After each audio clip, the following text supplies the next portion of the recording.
ABS-CBN muling yumanig sa mundo ng showbiz matapos nitong ihayag ang itinuturing ng marami bilang isa sa pinakamalaking revelasyon ng dekada. Ang pag-usbong ng isang bagong haligi ng Kapamilya Network, isang bituin na piniling manatili kahit wala ng prangkisa ang kumpanya. Matatandaang noong 2020, tinanggihan ng House of Representatives ang aplikasyon ng ABS-CBN para sa bagong prangkisa, dahilan upang mawalan nito ng karapatang mag-broadcast sa Free TV. Naging madilim ang panahon yon para sa network. Libu-libong empleyado ang naapektuhan. Maraming programa ang tuluyang nawala at tila nabalot ng kawalan ng katiyakan ng kinabukasan ng kapamilya.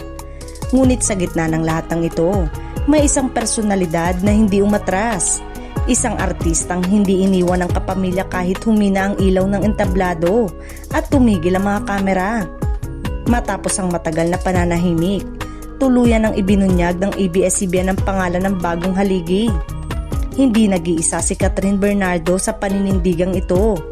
Ayon sa mga tagaloob sa industriya, may ilan pang malalaking pangalan na nanatiling tapat sa Kapamilya Network sa kabila ng pagkawala ng prangkisa. Mga artistang piniling manatili hindi dahil sa kontrata, kundi dahil sa paniniwala at malasakit sa pamilya. Kabilang dito si Vice Ganda na patuloy na naging mukha ng digital at live platform ng ABS-CBN sa pamamagitan ng It's Showtime at mga online shows. Sa kabila ng maraming alok mula sa ibang network, nanatili siyang matatag bilang haligi ng aliwan at boses ng kapamilya sa bagong digital era.